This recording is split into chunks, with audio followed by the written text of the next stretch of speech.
entamons déjà le deuxième mois de l'année, lundi 2 février 2026. Mesdames et messieurs, bonjour. C'est la toute première session d'information de la semaine. Au menu de cette session, l'actualité économique, politique, sanitaire et environnementale. Merci de rester nous suivre pour le déroulement.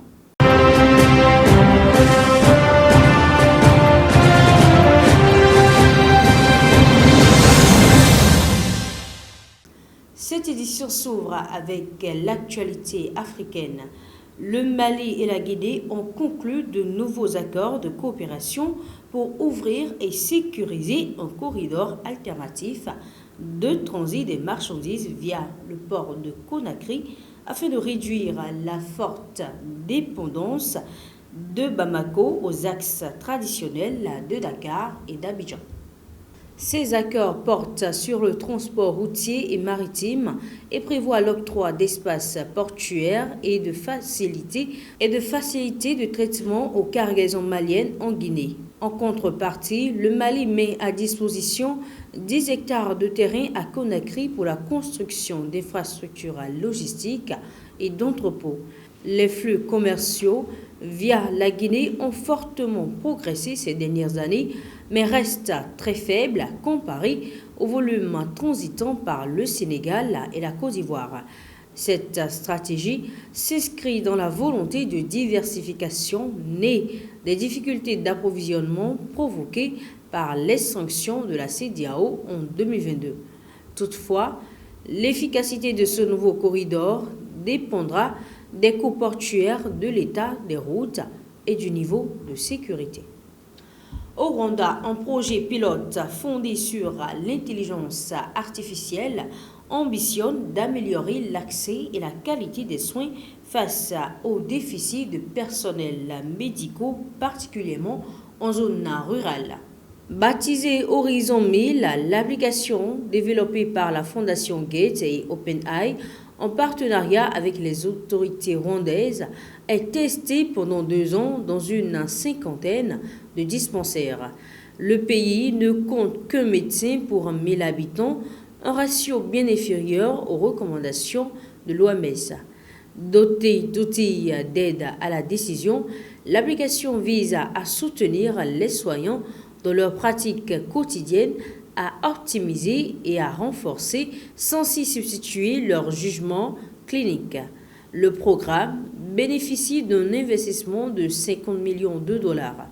Un défi important demeure toutefois. L'outil a été conçu en anglais alors que la majorité de la population s'exprime en Kinyarwanda. Si les résultats sont concluants, le dispositif pourrait être étendu à 1000 centres de santé à travers l'Afrique. Cap à présent sur la République démocratique du Congo, les conditions posées par le président Félix Tshisekedi pour l'organisation d'un dialogue national destiné à apaiser la crise dans l'est du pays ont suscité des réactions contrastées à Kinshasa.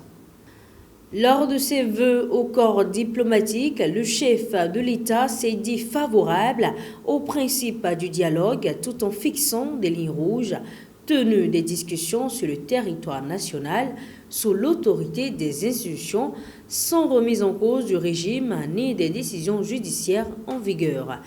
Ces exigences ont été accueillies avec prudence par l'Église catholique qui y voit des positions de départ appelées à évoluer à condition qu'une réelle volonté politique accompagne le processus. Le camp de Martin Fayulu met l'accent sur les objectifs prioritaires, notamment la reconquête des territoires occupés, la cohésion nationale et des réformes électorales en vue de 2028. À l'inverse, l'entourage de Joseph Kabila dénonça un dialogue jugé non inclusif et critique vivement la posture du pouvoir. Ce journal se poursuit avec des nouvelles moins réjouissantes. À Madagascar, le cyclone Fitiak a traversé l'île d'ouest en est le week-end du 31 janvier au 1er février a causé un lourd bilan humain et matériel. Selon le Bureau national de gestion des risques et des catastrophes, on déplore un mort, un disparu et près de 8400 sinistrés. Après avoir touché terre près de Majunga où des vents violents, le système s'est affaibli en tempête tropicale en quittant la côte est.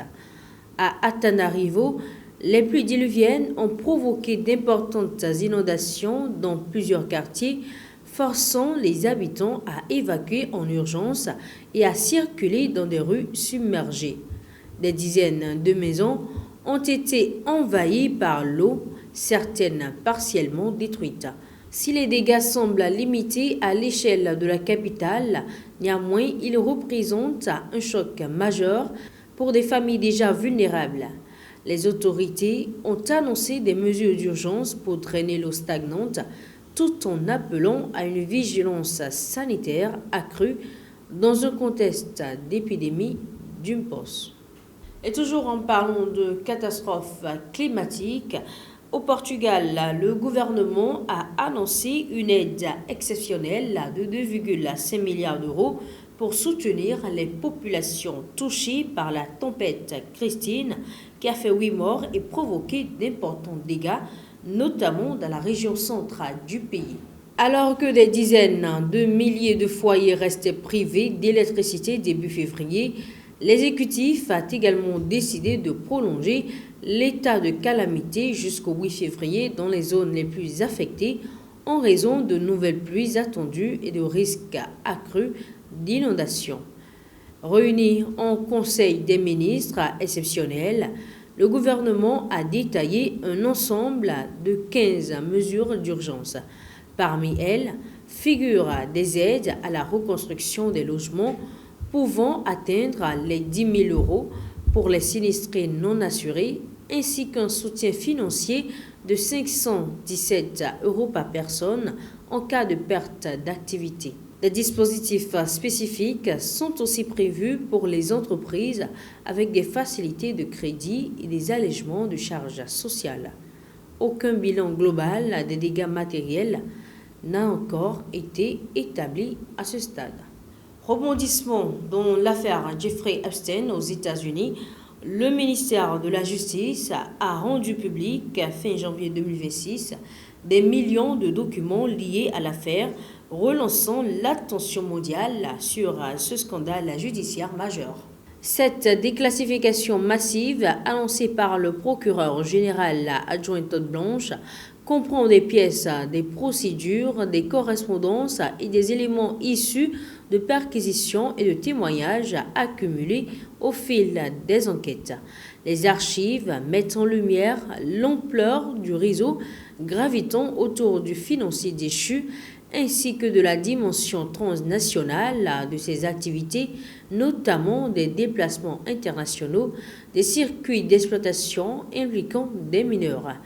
Les autorités appellent toutefois à la prudence dans l'interprétation de ces documents.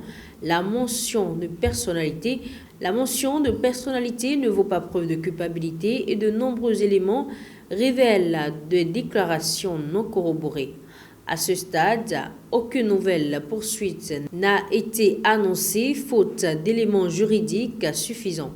Cette publication ravive néanmoins les atteintes de la vérité, de justice des victimes et relance le débat sur les complicités et les silences qui ont entouré l'affaire. Ce sera tout pour cette première tranche d'information. Merci de nous avoir suivis.